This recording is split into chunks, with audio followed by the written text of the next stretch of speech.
Well, yeah, I'm from New Haven, Connecticut, and, my dad was a prize fighter in his time, and he was a champion of New England. I couldn't tell you what year. My younger brother that's into boxing would know.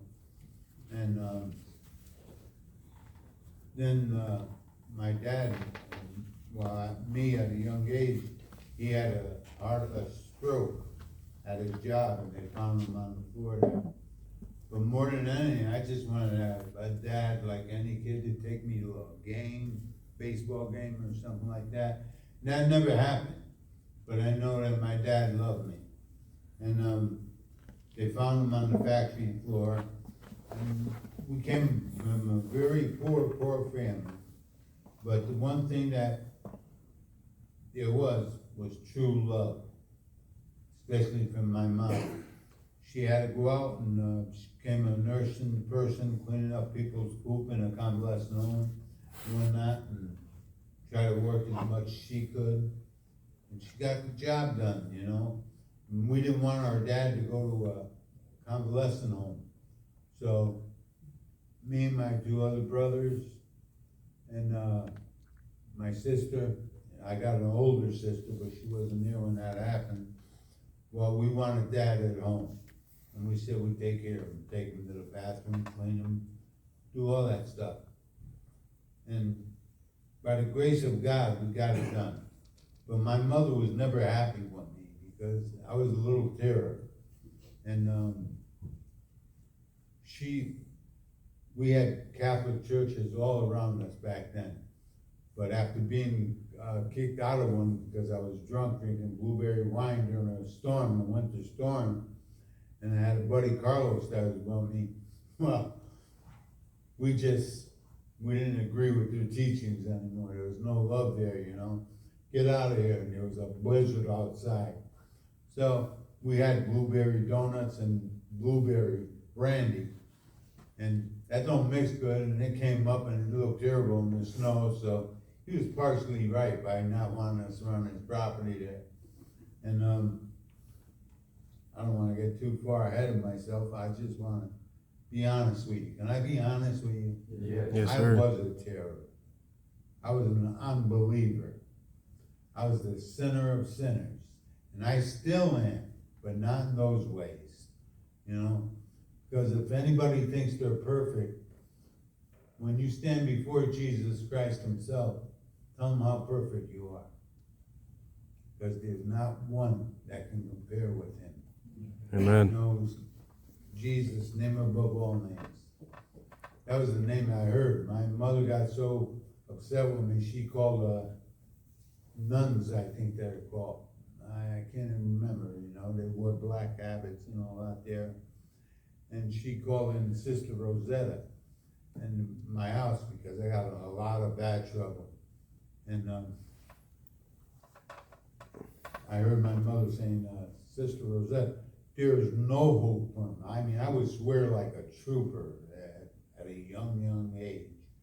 And men used to take me to bars, put me on the bar, and have me swear at the bartender and the customers, and they'd buy me, you know, whatever I wanted, candy or whatever. And it was just one thing after another. But I remember her words. I was sitting in our living room, and she said, Sister Rosetta, I would not say this, but there's no hope for him, and there will never be. But I remember this nun's words. She said, Teresa, my mom, there's hope for everyone. Mm. And you know what? God bless her, Sister Rosetta. I'll never forget her voice. And outside you got the heart ministry. You know, that's what Jesus is all about, from the heart. Yeah. Not from the head, or anything else, but from the heart. And I was just so dismayed because of the life that we had. I mean, we went from the projects to worse, and wasn't so great, but I had my own life. I didn't believe in God. I didn't believe in Jesus. I didn't believe in nothing. I didn't love my mother. I didn't love my father, my sisters, my brothers, or anybody else out there. I hated if they gave me the right name, it would be Hate Vergato. You know, that would be my last name, because I hated everyone. And I wasn't concerned about them. If you had a drug problem, I wasn't concerned about you at all, you know? And, so, as I got a little bit older, I was just getting worse and worse. I wanted to get a driver license at 16, and my brother Jack, he ended up bribing the guy at the DMV, because I took driver's test, or not test, where they teach you to drive, and on the way back, it was behind the bar, and I crashed into the bar. You know, and this guy had a heart attack. His name was Mr. Onofrio.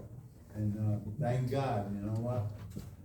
He went on to pass, not from that, but from some other source. And but my brother I couldn't get through the finished driving test. He ended up having to buy a couple of bottles of whiskey for the guy at the DMV, you know, whatever they call him. And I got my license, you know, without doing anything.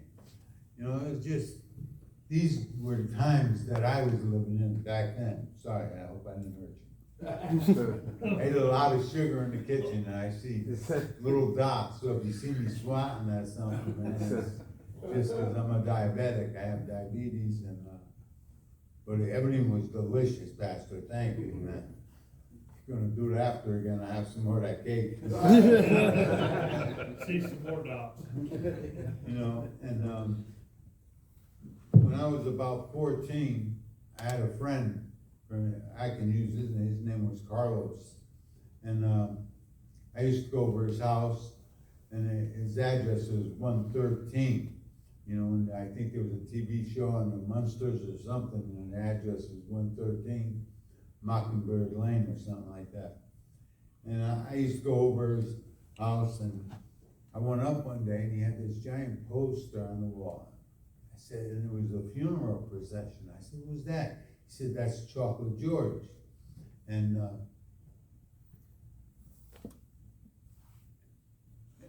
if I say H.A., would you know what I mean? I'll give you another clue. Hell's something. Oh, yeah. But I don't want to use the whole name because I was asked not to by a influential person in the club. So, but anyways, he said that's Chocolate George's funeral. So told me a little about them, about the club, and I said, man, one day I want to be one of them guys. And so we would go along, and by the time we aged a little bit, time I was 16 and he was 17, he was in a club, and I can mention that because I discarded that years ago. It was called the Grateful Dead. No, I don't know if you've seen the record album with the rose on it and the skeleton, but he became a member of the Grateful Dead. But as I went along, I was just concerned about the one club, that I thought that was the one club. And believe me, there's many powerful clubs out there, and they realize that numbers mean a lot. The more men you got, the more you can fight with, you know, and win a battle. And well, anyways, I got married. We were gonna have a baby, and I didn't have no finances put aside for a baby, so I went to work for the town. And that town job would cover if some injuries and stuff like that, and if your wife was gonna have a baby, or you were having a child, it would cover some of it. So I became a town employee, but at the same time, my heart was just in another place. I became a drug seller, a drug ruiner of people's lives. I didn't care about them. I cared about the dollars coming in. But back in 1972, dollars were a lot back then if you had a dollar bill. And so anyways, I was getting everybody on drugs that I could. I didn't care about the result. I just wanted them to get drugs from me. And these two guys that I worked with, his mother got married again. There was three boys from the first father. His name was Shorty Gambardella, and he was a big wig on Worcester Street back in the days. And I say Worcester Street, that was a gangster territory. And his mother married another guy. His name was Martineau. That was French. And these two guys, Gambardella kids, said that their brothers were Hell's Angels. You know, and I'm just saying, I ain't saying that. I'm just saying what they said to me. So I said, you know what, Leo? I said, I don't believe you. I don't believe your brother. I said, when your brothers come here and they show me their patch and stuff, then maybe I'll believe it. Well, one day I got a call and they had a recording studio in their basement with all glass around. I don't know why, but they played drums, guitars, and they had a couple of friends come over and they would play with them. Well, he calls me up one day. He says, all right, come by. My brother David is in town. He says, I've got the other brother's name, but he's in prison, he said, for a murder. I said, okay, I'll come by. So I come there and they say, no, our brother's in the shower. And I say, oh yeah, what's the next lie gonna be, you know? Well, this guy comes out of the shower with a towel around his waist, and he's got the whole patch tattooed on his back. And even I knew then, if you weren't a member, they were gonna cut that off if you weren't a member no longer. And he took a liking to me, and the liking was so much that he rented the house, 2 houses up from where I lived in New Haven. And he was kicked out of San Bernardino. And come to find out later, it was about something that somebody made up about his other brother that was in prison. And I may be going fast and skipping a lot of things, but maybe tomorrow I'll go over it again and just try to get it straight. But when he got together with me, he called up New York City. And that was the only chapter from Massachusetts to New York was the only chapter. And we got to talking one day, and I said, I want you to meet a friend of mine, Carlos. He's in the Grateful Dead. And they were about 30 strong or so. And I introduced him. He took a good liking to him. He said, Tommy, you got the man there. Because I knew of another club in New Haven that wanted to become HAs. And but I told David, I said, look, hook me up with somebody, because I want to root for the Grateful Dead. Now, I knew every one of them wasn't a stand-up guy. I didn't trust a lot of them.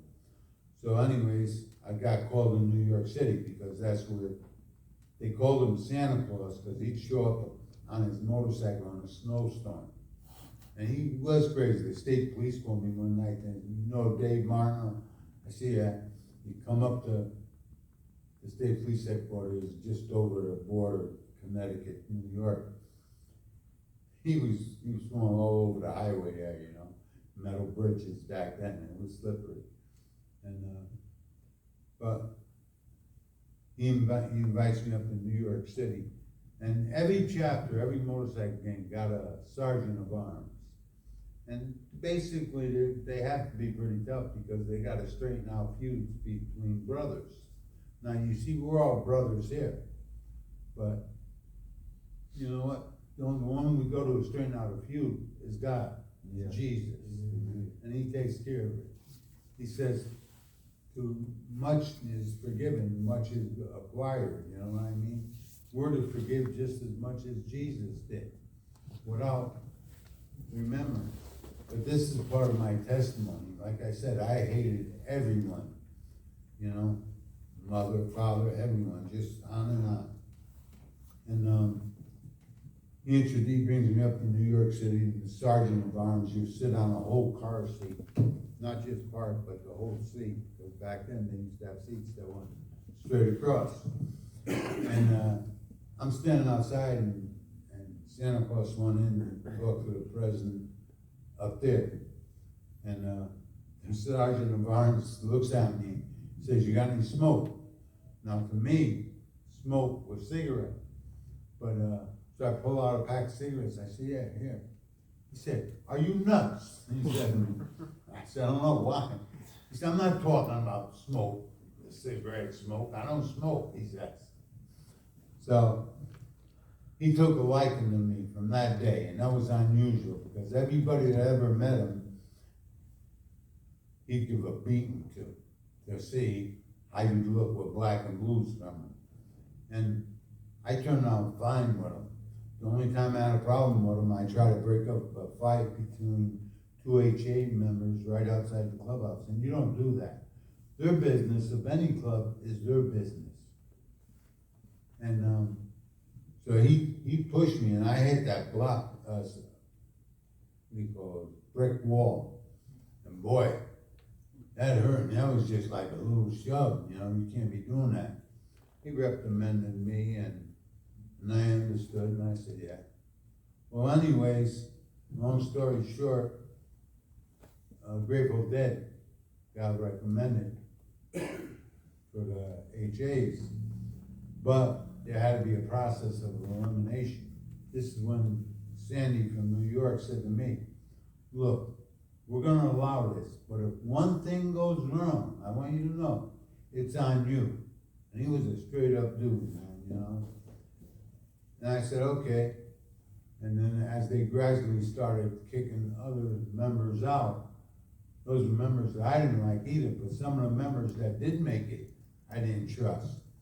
And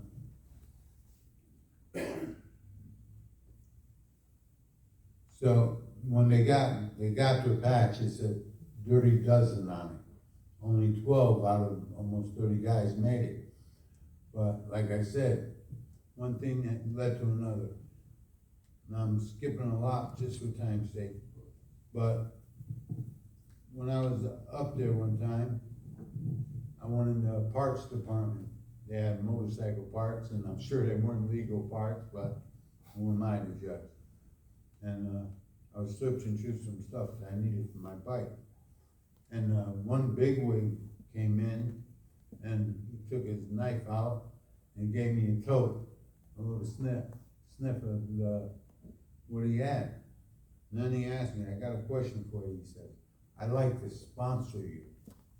And a sponsor is one that looks out, and he's gonna take the weight for you if you're gonna become a member, as you're a prospect, that in the long run, it's on him. And he said, and I told him, I said, look, since I grew up with Carlo down in Bridgeport now, I said, I don't know, I might think about Bridgeport, and I may think about Mass. So I got back in the morning to Bridgeport, and this one guy that made it, that I didn't like and didn't trust, he turned to be out an informant for the FBI. And so I was right on that point, you know. I don't know if that was God or who, because I wasn't a Christian at that point. Then I was in the parts department looking for that part that I was gonna find up in New York City. And these two guys from Mass come in. One's name was Rags. He dressed like me, so, And he said, you know what, Tommy, we've been talking. We'd like to prospect you in Mass. Now that blew my mind, because it was New York City first. I told him I wanted to go to Bridgeport, if anyways, get to Bridgeport. And this guy's name, I'll say Pirate was his name. And he's out there swinging the baseball bat out in front of the clubhouse, 4 o'clock in the morning. And I was impressed. He said, you know, I'd like to sponsor you here. So I said, I don't know. Then I go into the other room, and the guys from Mass were there saying, we'd like to sponsor you up in Massachusetts. Well, I had a cousin that was in jail for a long, long time. And he had gotten out, and he was working in a trailer truck, where they fixed the trailer trucks and stuff. And it was a transmission place. And I went to see him after a lot of years. Now, he was in a club that was called Slumlords. And I didn't like him because of the relation with that club. But you know what? who am I? But anyways, when he got out of prison, he couldn't have no, relationship with the club, and he was working there. So I said, the only one that would know about the club thing would be him, because he was a slumlord too. So I go down there one day at lunchtime, and I just asked him back, talk to him. And he said, what's up? I told him, I said, the story that I just told you. And I said that they want me up in New York, they want me in Bridgeport, and they want me in Max. And I said, I don't know what to do. So he thought about it for a minute. He said, you got motorcycle contacts, huh? I said, yeah, why? He said, let's open up a motorcycle shop together. We know we can get parts, we know we can get whatever we needed. And I said, okay, we did that, and we had a shop now. I didn't know how to work on motorcycles. He couldn't tune up a car right. So we got one of the best dealerships that was in town. It was called Shinniger's in West Haven, Connecticut.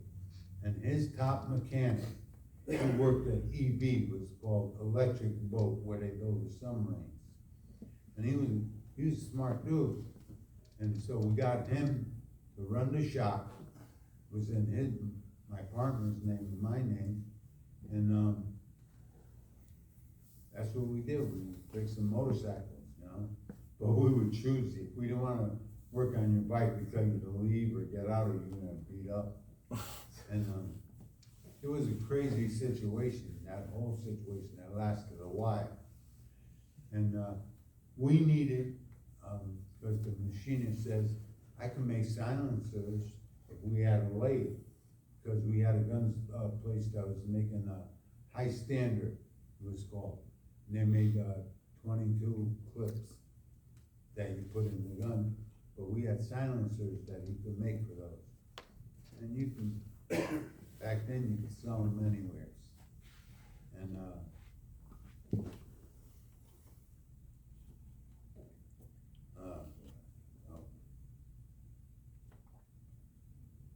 And anyways, he ran the shop, and we did our own thing with drugs and making contact for drugs all over the place. And it was a bad thing because it ruined a lot of lives, a lot of people died. But I know that one day I have to stand before God, just the same as you. And I asked him for forgiveness, and his word says, if you ask me to forgive you, I'll forgive you of your sins. Like I said, I was the greatest sinner that probably was in here. I mean, did very evil things. And from that there, we needed a lathe now. So my cousin had a girl, and she was my girl before it was his girl. I gave her to him. All we had to do, we found a shop that had a lathe in it. And it wasn't hard to rob stores back then. All you had to do was rip off some boards on the side and go through the insulation you were in. So we found this place that had a small lathe, it wasn't a big lathe. And we gave her a bunch of drugs to keep her awake. And all she had to do was, if a cop came, blow the horn. She was out on the street, there's no harm to doing that. And before you know it, I'm seeing all flashlights, because we had adjustable wrenches to unscrew this thing from the counter it was on. And well, I'll tell you what, before you know it, there's all flashlights shining in all over, and you see the red light on top of the car. Not lights, back then it was one light. And so I found my way to where the hole was to get out. My partner probably got out before me, but it snowed earlier during the day, and there was a lot of snow on the ground. So I'm running, and then I hear, oh, and I hear, he's got a gun. And that thing shined in the snow and the full moon, then I heard a bang, bang, bang, bang. Back then, they didn't say halt or taser. They didn't have tasers. They didn't know what it was. And but I heard one whisper by my ear, and I started running faster in the snow. I told my grandson, it must have been that thick.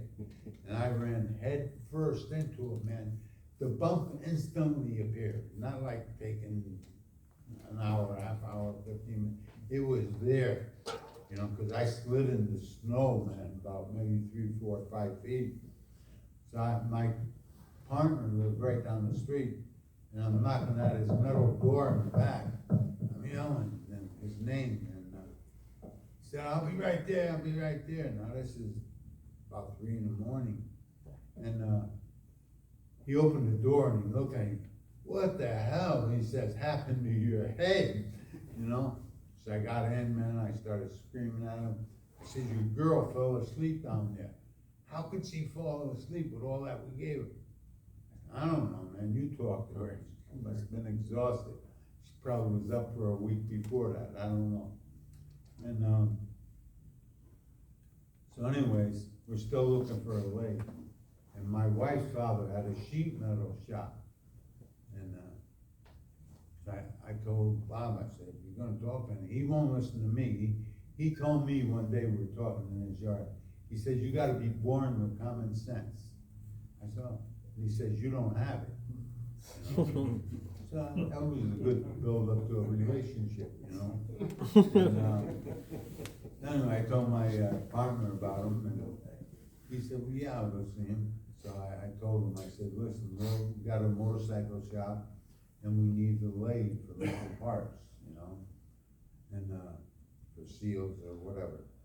And so he goes to see my father-in-law, and my father-in-law gave him, I don't know if it was $10,000 or $15,000 to buy a decent lathe, and that was back in 1976, 75, 74. No, it was before that, 73. And he put 1,000, and he told me we pay him a little bit every week. And then we gave the man a dime, you know, so. Talk about not having sense. He said, "No, listen to me, anybody who affiliated with." And what happened there, we were making, well, the guy was making them for us. And one thing led to another. I mean, my wife was disgusted with me, the life that I was living. I had my son and my nephew, and his name was Michael, over the house. And I had a duffel bag filled with marijuana and cocaine in my closet. And I came home that night, and I find it all over the ground. You know, they didn't open it and spill it out, but all the bags. I said, wow, you know, I mean, these kids could have ate that, but I wasn't even concerned about that. That's how much the devil had hold of me, not God. Because it's not God's will for any to perish, but all to come unto repentance. Amen. And I didn't know that then, I didn't follow the Bible. But after that situation, my partner went to jail, but we had a deal in the making of cocaine. And we gave $30,000 worth of cocaine, and back in the 70s, that was a lot. The guy and his partner, and they were thieves that would go around the country to, what do you call it, museums where paintings were. They would take them, they would sell them, you know. And they had a good living. I wouldn't know what to do with painting. I'd probably rip it up and mark it up. And this man here, that those paintings, I don't know if you ever heard of a guy in Boston, serial killer. He killed a lot of nurses. I can't think of his name. Charlie? No, that was Charlie Manson. No. But you brought me to another part. When Bridgeport made it as HAs, they were having a big party up there, and I went because I went to bat for them guys. And so I was in there, and they had a pool table in there. They had bones. I don't know if they were real or fake, but probably dug it up from a cemetery somewhere. And Christmas lights around the light, but it wasn't Christmas time. To them, every day was Christmas. To me, every day was Christmas. Having no sense of Jesus being part of that. And there was a guy named Willie Bullen. I don't think he mind me saying this, but he called me over there, I got him through my corner of my eye, and I go over there, and back then, the guys had big, gigantic hair, you know, and, so he says, man, I gotta tell you something, you're more scarier looking than Charlie. And back then, everybody knew who Charlie was, it was Charlie Manson, you know? He says, if you in jail with him, he'd die of fright, brother.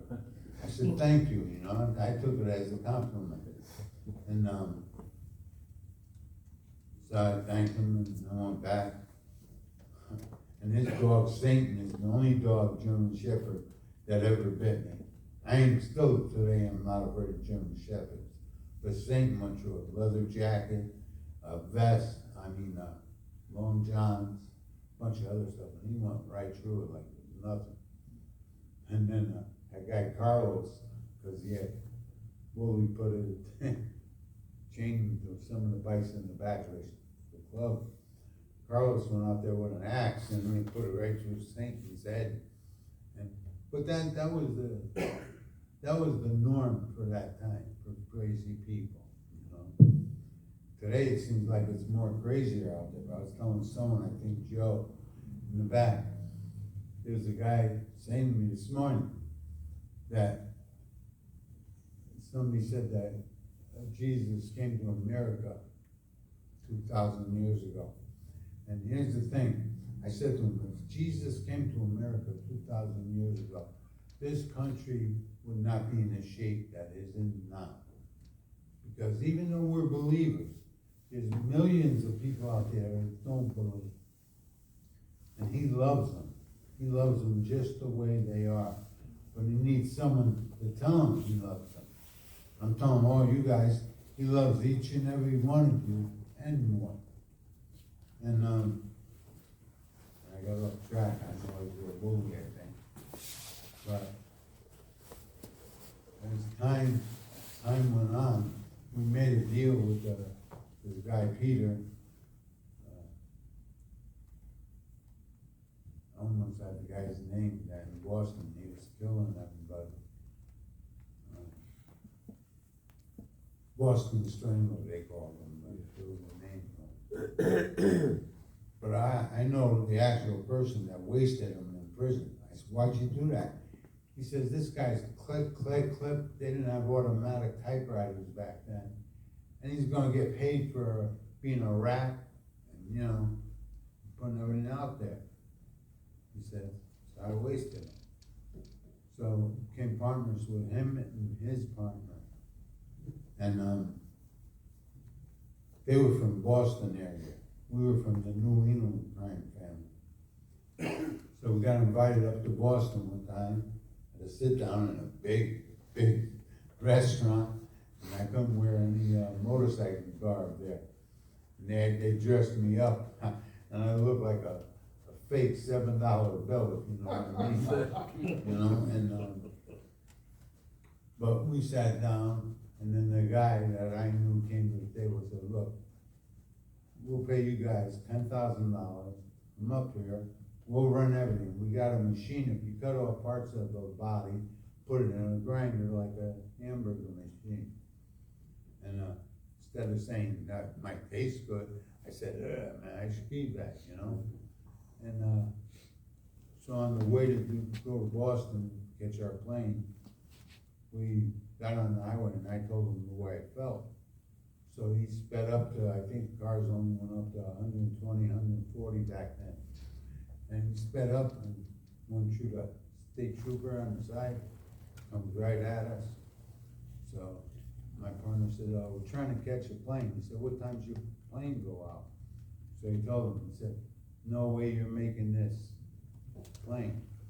What I didn't realize, and he didn't realize, God had his hand in part of this. You see, God looks after the heart.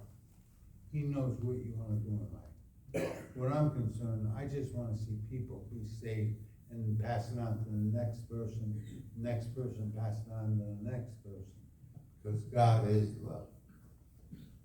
And so we got out of that deal, but at the same time, got a $30,000 cocaine deal with him.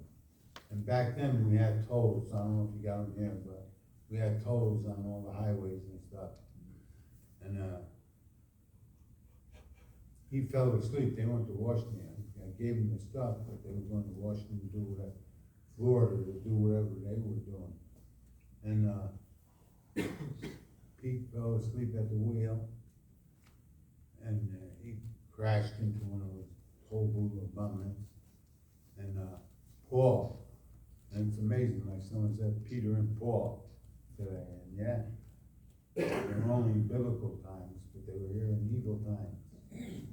And, Paul's head got ripped off in the accident rolled down the highway. Now, I know I can't get the $30,000 worth of cocaine from this other guy's in prison. They had stolen, pictures from museums and stuff. And, my partner went to jail. He used to love to go to jail. He called it R&R, rest and relaxation. And me, I didn't want to ever be incarcerated, Army, Air Force, anything. So when I got this paperwork and did some nasty things down at the induction center, the sergeant, whoever it said, he said, kid, let me tell you something. If there's an atomic war, we will not call you. So, anyway, whatever I did worked, you know, I was with another kid that did some crazy stuff in the police patrol and get him beat up. And, but you know, God had a plan for my life. And that day that New York City, Bridgeport, and Mass wanted me to be there, and I wanted to see my cousin and told him the situation. Well, now, we were 50-50 in business on everything.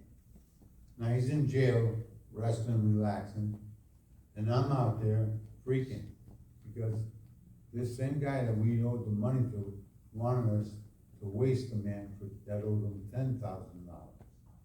And you know, I just, man, what am I gonna do? So I began searching how to think. I figured back then a hit was 10 grand, you know? So I'm thinking, all right, 3 hits in a year, I'll be clear with them. Then cars, I figured I steal cars for a year, I could pay it up. Am I born any of you? I'll get it. I'll get through this. And I was just concerned about paying this guy off because I told you he wanted to waste somebody that owed 10,000, but that guy got the money. He owned the cheese factory. He got the money, and I like this cheese anyways. It's locally grown, stable, and just. I was searching now, I was getting crazier and crazier, see who I could rip off or, I didn't care, you know, at that time I would have sold my kid if I could have got the money. And it was crazy, I had no love, like I said. And then I began searching, and I didn't know what a Christian was back then. There was no Christianity up there back then. And there was this girl, her name was Vergato. She would call me, she got my number from my sister, and my sister gladly gave it to her. So she kept calling me. I said, what do you want to go to bed? What's up with you? You know? And she said, no. She said, I think I might know someone that can help you. I said, yeah, who's that? She says, his name is Pastor Lucky. Now, that should have been my name at that time. But she said, the only thing is you gotta make an appointment. I was on a Saturday too. Go up and see him. So I go there, I go walk up these flight of stairs that were long, like we go to the second floor. And took a right, like he said, and you see the name of the church on the door. It said Pine Grove Assembly of God. So I looked at it and it looked like it was made with one of those, got those guns, soldering gun. It was cheap. This guy ain't 30,000, this guy ain't got 30 cents. So I turned around, walking out, and the door opens up, and there's a guy in a suit all dressed up. He said, Tom Vergato. I thought it was the feds, I knew they were looking for me. I said, yeah. He says, I'm sorry I'm late. You see, he wasn't late. He was on God's time. I turned around and was walking away from that. I didn't know. God couldn't help me. I've chased so many, door knockers away from my house, naked out of my shower with a baseball bat, and running halfway down a hill in a Jewish neighborhood. You know, it was crazy. And, I lost my place. Meeting the pastor, yeah. Huh? Meeting the pastor there. Oh, Meeting the Dennis. pastor. So he said, I said, look, I don't want to talk. He said, please, just give me 5 minutes of your time. I'm sorry I'm late. So I said, okay. He opened the door and there was a wooden chair. You know those old wooden chairs? That was on the opposite side of his desk. And when I touched it, man, I thought it was gonna fall apart. And he had a manual typewriter that was probably half my age back then. And so I told him my situation, at $30,000 that I owed the guy, got his head ripped off, can't get money from a dead man. So he folded his hands and he looked me in the eye, and he was the same age as me, 28 and 28. And he said, Tom, you're working for the devil. Now, when he offended my God of that time, I got upset. I said, oh yeah, I got a 38 under my shirt, I said, and I see a picture of you and your wife and all your kids. I said, what if I blow your brains all over that? And all he did was he folded his hands and he said something that a great man told me. I said, how do you get through it, Dan? He said, pray. And he said, before you do that, can I pray for you? All right, I don't know what that is, man. So he got up, came around the desk.